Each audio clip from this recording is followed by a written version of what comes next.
shirkan oo ah mid sanadla ah isla markaana socon doona muddo 3 cisho ah ayaa looga hadlayaa kaalinta culimada Soomaaliyeed ee dhinaca amniga iyo dib u heshiisiinta dalka waxaana qayb ka ah mas'uuliyiinta dawladda federaalka ee Soomaaliya uu horkacay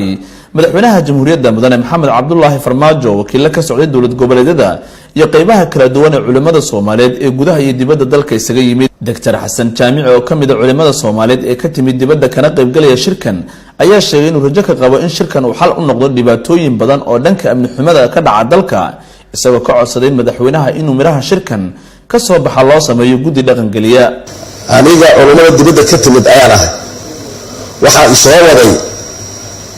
qaraxan usbuuc kasto magaaladii aan jeclaanay magaalo madaxda ka dhacayo oo hooyada wax gadanayso hilbaheeda la gurayo oo la caadeystay kuwa caadeystay oo diin ka dhigtaan waa ogahay dhowr jeer ayaa halkan madaxweynaha sharafta leh uu ballanqaad sameeyay in nimankaasi la iska qabto wixii aan ka qaban lahayn nimankaasi inaan qayb ka noqdo culimada ay qayb ka noqdaan si wada jir ah maxaan u baahanahay marka amni nabad iyo nolol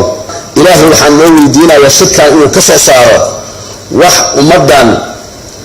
Soomaalida Soomaali weyn oo dhan ayaan ula jeedaa meel kasta ay joogaan ay ku diirsadaan isla markaasna tawsiyaadkaasi madaxweynaha waxaan ka codsanayaa inuu u sameeyo guddi fuliya oo aysan noqon shirkii hore oo kale ay sababna u noqoto makhraj aan kaga baxno amni darada aan ku saxno afkaarta khaldan oo diin aan shaqo ku lahayn ay dadkan ay ku dhamaanayaan madaxweynaha dalka Mudane Mohamed Abdullahi Farmaajo ayaa muujiyay sida uu ugu faraxsan yahay in culimada Soomaaliyeed ay door muuqda ka qaataan arrimaha amniga iyo dib u heshiisiinta wadanka xaqiiqatan shirweynahan maanta dawladda iyo culimadu ay goobjoog ka yihiin ay soo wada qaban qaabiyeen ay ka wada shaqeeyeen macnaheedu waxay tahay in la gaaray waqtigii culimada Soomaaliyeed ay qaadan lahayn kaalintoodii sax ahayd iyagoo midaysan waa ku faraxsanahay inaan arko maanta culimadeennii oo midaysan iyo dawladdoodii oo wada shaqayn toos leh mawduuca laga hadlaayay 3 bil soo socotana ay tahay culimada Soomaaliyeed iyo dawladdu inay lahaadaan wada shaqayn ay ka wada shaqeeyaan arrimaha amniga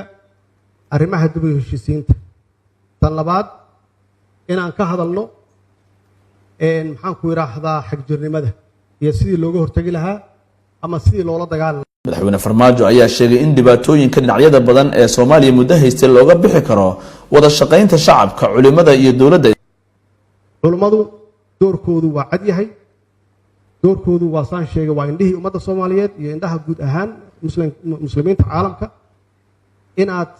si sax ah oo wanaagsan oo runtii nidaamsan aan u wada shaqeyno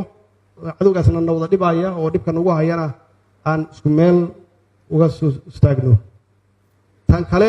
waxa weeye caqabadaan sheegay looga hortagi karo waa shacabka Soomaaliyeed iyo culimadooda iyo dawladooda oo wada shaqeyn leh oo wada shaqeynaya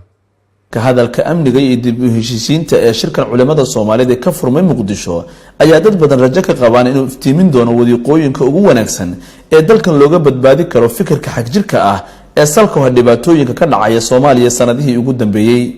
Ali Baasha Abdullahi warbaahinta qaranka magaalada Muqdisho.